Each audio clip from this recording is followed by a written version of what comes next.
Bienvenue à tous. Aujourd'hui, on va s'intéresser à quelque chose d'essentiel. Comment passer d'une relation parfois un peu lointaine avec le Coran à un véritable désir, une aspiration profonde et sincère.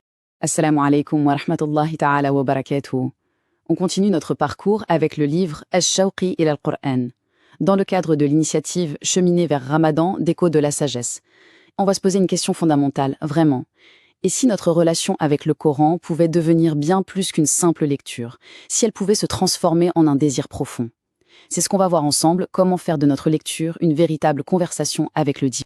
C'est un sentiment que beaucoup d'entre nous connaissent, n'est-ce pas? On ouvre le Coran, on lit, mais le cœur, lui, n'est pas toujours au rendez-vous.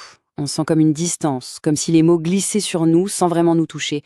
Alors la question, c'est pourquoi? D'où vient ce sentiment? Et surtout, comment peut-on le surmonter? Eh bien, la clé, c'est peut-être là où on ne l'attend pas. On nous enseigne que, pour se rapprocher du livre, il ne faut pas commencer par le livre. Non. Il faut commencer par celui qui l'a révélé. C'est un peu un paradoxe. Mais la toute première étape de notre voyage vers le Coran, c'est en fait un voyage vers une meilleure connaissance d'Allah lui-même. Pour bien comprendre ça, prenons une petite image, une analogie toute simple. Imaginez, quelqu'un tend une note, un simple bout de papier avec quelques phrases dessus. Bon, on la lit vite fait, et puis on la met de côté. Rien de spécial, ça ne nous marque pas plus que ça.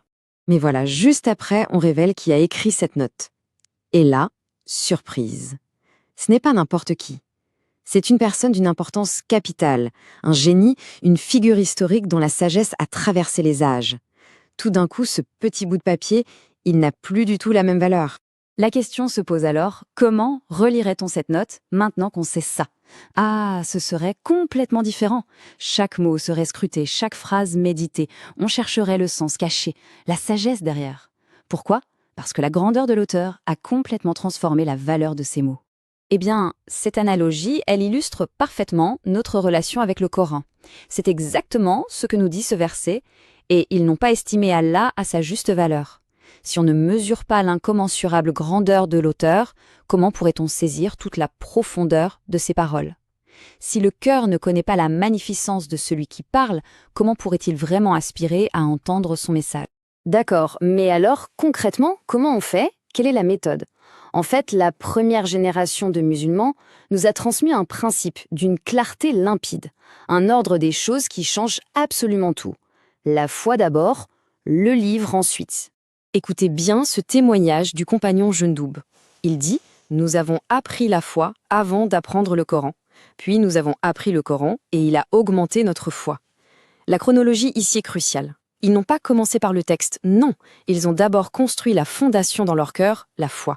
Et le Coran, quand il est arrivé, il n'a pas eu à créer cette foi, il est venu l'arroser, la faire grandir, la porter à un autre niveau.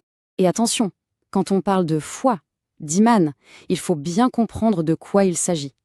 Ce n'est pas juste une croyance intellectuelle, une idée passive dans un coin de la tête. Pas du tout. C'est une conviction active, vivante, profonde. C'est le moteur du cœur, la boussole qui guide les pensées et les actions. C'est cette force-là qu'il cherchait à développer en premier. Et là, on entre dans une sorte de cercle vertueux, c'est magnifique. Première étape, on construit cette conviction active, on cherche à connaître Allah.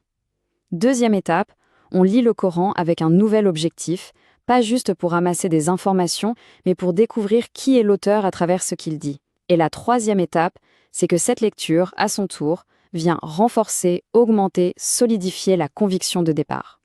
Et la boucle est bouclée.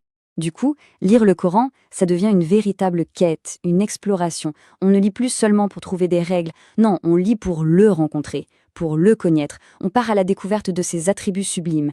As-Sariya, le prompt, Al-Mu'allif, celui qui réunit les cœurs, Al-Mufsiya, celui qui fait de la place. Chaque verset devient comme une fenêtre qui s'ouvre sur son infinie grandeur.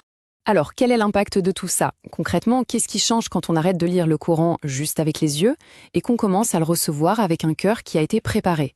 Eh bien, les effets, ils sont tout simplement transformateurs. Pensez à toutes les angoisses modernes, ces questions qui nous taraudent.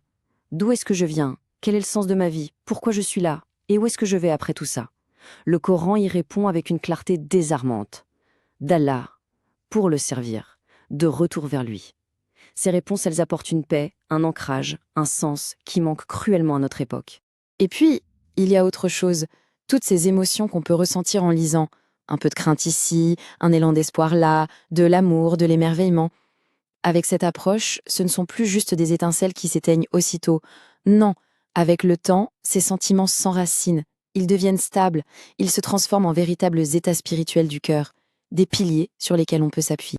Et tout ce voyage, commencé par la grandeur de l'auteur, préparer son cœur, transformer ses émotions, tout ça nous mène à une destination finale, le sommet de cette ascension spirituelle, un état d'une beauté incroyable qu'on appelle en arabe le shawq, l'aspiration.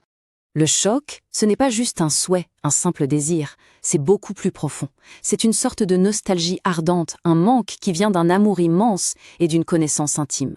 L'objectif final, ce n'est plus de lire les mots. L'objectif, c'est de vouloir rencontrer celui qui les a prononcés. Et le Coran, dans tout ça, devient le lien précieux qui nous relie à lui et qui nourrit cette aspiration. Et pour se rendre compte à quel point cet état est précieux, il était au cœur même des invocations du prophète, paix et salut sur lui. Il demandait à Allah: « Ô Allah, je te demande l'aspiration à ta rencontre. » C'est dire si c'est le but ultime. C'est le signe d'un cœur qui a enfin compris où se trouve son véritable port d'attache, sa plus grande source d'amour. Et donc, pour finir, la question nous est retournée. Chacun peut se la poser. Si l'on essaye cette méthode, si l'on prend le temps de connaître l'auteur avant de se perdre dans le livre, quelle sorte de conversation va naître? Quel message unique le Coran a-t-il à murmurer à un cœur qui, enfin, a décidé de s'arrêter pour vraiment